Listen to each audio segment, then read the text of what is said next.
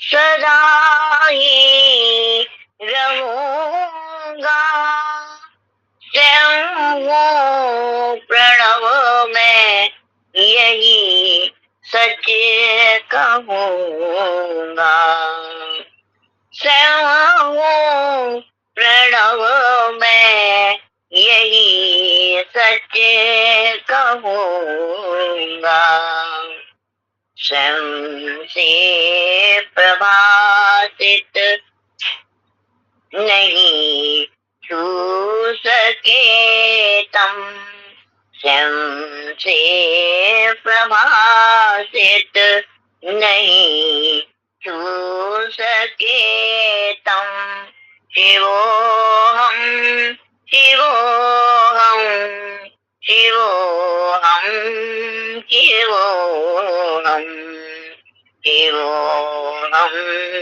शिवोऽहं धरती अनल जल धरती अनल जल या के पवन हो धरती अनल जल या के पवन हो गगन हो कि ब्रह्मांड का ही सृजन हो गगन हो कि ब्रह्मांड का ही सृजन हो